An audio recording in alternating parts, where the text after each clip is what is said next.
Hi everyone, Larry here. Welcome to Travel Guide and Photography. If you're new to the channel, thank you, welcome, and I hope you enjoy it. If you're returning to the channel, thank you and welcome back.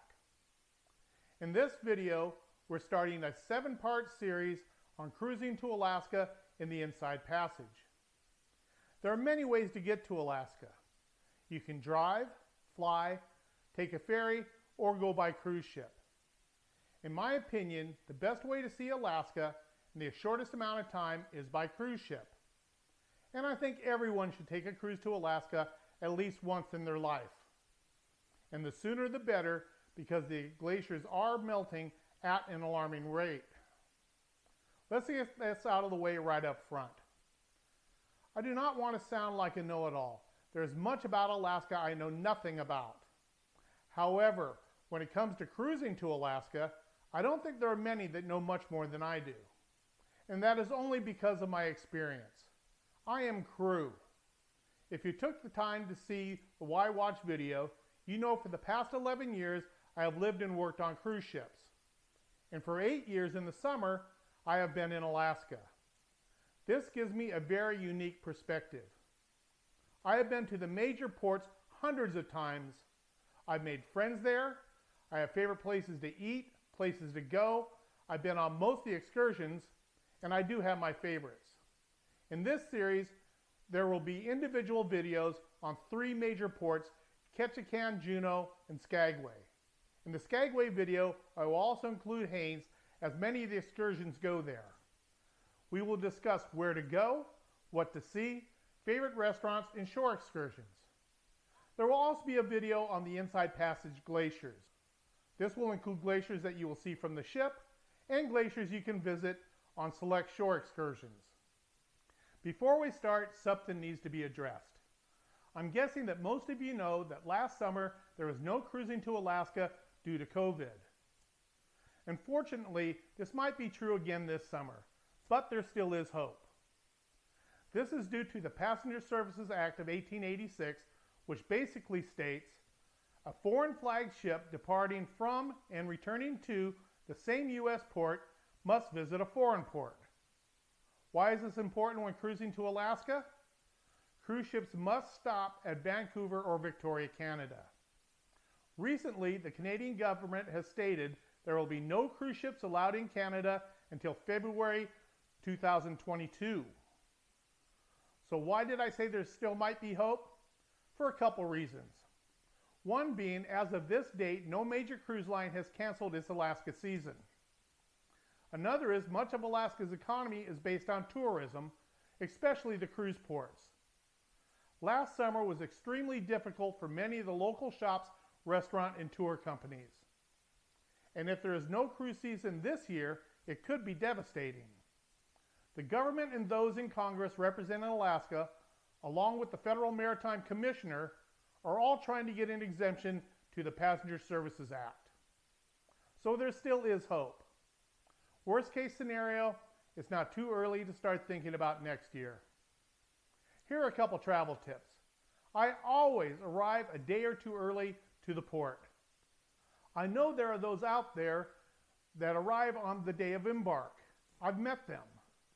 To me, it's a fool's errand, and someday it's going to catch up to you. Most do this to save a little money on a hotel room or a meal the night before. But what if the flight is delayed? Or worse yet, the flight's canceled? Then you're out your vacation and a lot of money. To me, it's worth the extra day just for peace of mind. Another travel hint when booking your flight, especially in the winter, is to take the weather into consideration. Fly a southern route. Transit through Texas, Arizona, Las Vegas, or California. Try not to go through Chicago, Denver, or places where it can snow, and even Reno is taking a chance during the winter. So with all that said and done, let's move on to something more positive. Let's explore the possibilities of the Alaska Inside Passage itineraries. In this video, we're going to focus on the summer of 2021. There will be no 14-day cruises from Los Angeles or 10-day cruises from San Francisco. There will be no 7-day cruises from Vancouver or Victoria, Canada. That leaves us with 7-day cruising from Seattle, Washington, or Whittier, Alaska. Let's talk about Seattle first. As I said, I always arrive a day or two early. I try to take a morning flight and arrive at the hotel in the early afternoon, check in, and relax a bit. The Seattle airport is about 15 miles from downtown. I always take a town car or Uber versus a taxi, as it usually costs less. If there's traffic, the meter in the taxi keeps running, and in a town car or Uber, it's a flat rate of around $40. I like the Moore Hotel in downtown Seattle. It's an older historic hotel that has been completely renovated. It is clean, comfortable, reasonably priced, and around 15, maybe 20 minutes to the cruise terminal. One of my favorite things about the Moore, it is only 3 blocks from the famed Pike's Place Market. There you will find a myriad of shops, restaurants right on the water. A favorite of mine is the Pike's Place Chowder, which features 8 different types of chowder and several seafood rolls. Now let's talk about the Seattle itineraries. Almost every itinerary will visit the major 3 ports, Ketchikan, Juneau, and Skagway. And yes, you will see glaciers, and which glaciers depends on your itinerary. My first glacier in Alaska was traveling the Tracy Arm Fjord to the Sawyer Glacier in 2010 through 2012. I had not returned to the Sawyer until 2019. A mere 7 years later, and I was shocked. Literally 2/3 of the glacier has disappeared. Most cruise lines are now traveling through the Endicott Arm to the Dawes Glacier instead, which I have not seen, but I would imagine is also beautiful. This season, only Royal Caribbean is still going to the Sawyer, and they also go to the Dawes Glacier. One of my favorite glaciers is the Marjorie Glacier in Glacier Bay National Park.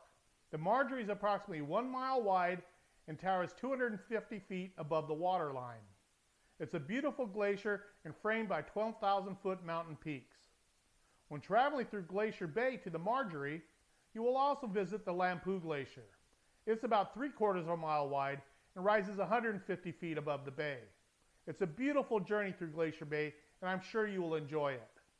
Depending on which itinerary you choose, you may also make a stop at Icy Strait or Sitka. I've been to both, but not many times, and they are both very small compared to the other ports. They are beautiful and worth seeing, but there's not much to do in these destinations. My advice when doing a 7-day round-trip cruise from Seattle is to go to Ketchikan, Juneau, and Skagway. I would also choose an itinerary that goes to Glacier Bay to see the Marjorie and the Lampu glaciers versus going to the Sawyer Glacier or the Dawes Glacier. Now let's discuss another option for a 7-day cruise. This differs as it's a one-way cruise, a northbound or a southbound cruise to or from Whittier, Alaska. Never heard of Whittier? Well, neither had I, and I think for good reason. I'm probably going to get into trouble for saying this, but it's not a beautiful port, and there is nothing to do there. In my mind, there are only 2 reasons to visit Whittier. One is where you catch the train to and from Denali.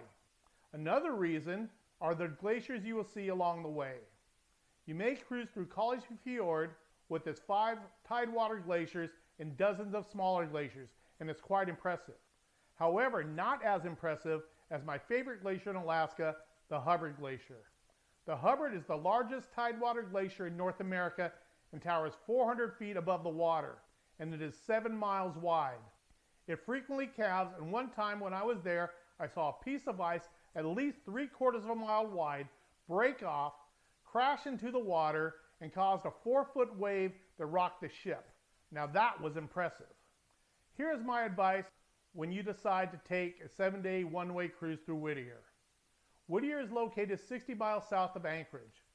I would fly to Anchorage and visit Denali, and then I would travel on a southbound cruise from Whittier to Seattle.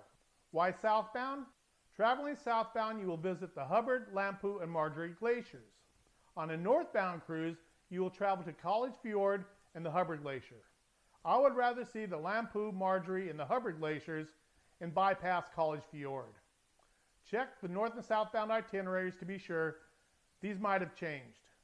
Those are my recommendations for a 7-day cruise to Alaska and the Inside Passage. The goal of my channel is for you to benefit from my experiences and advice. I hope you have enjoyed it and found it to be informative.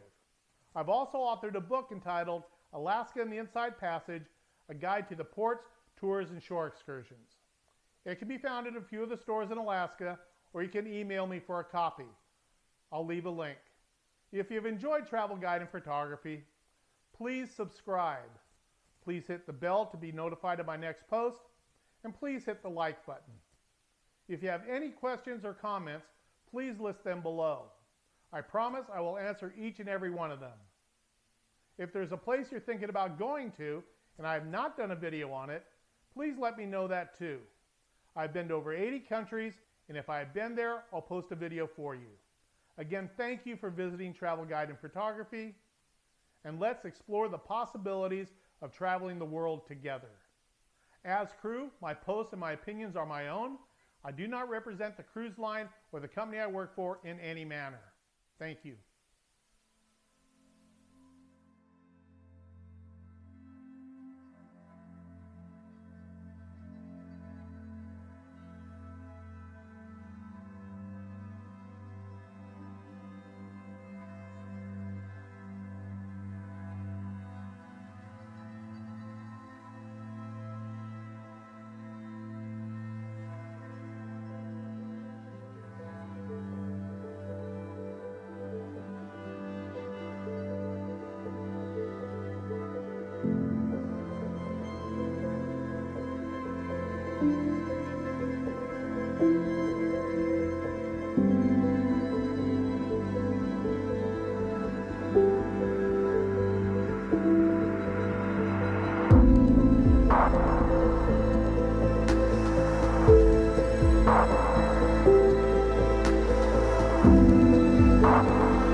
Thank you.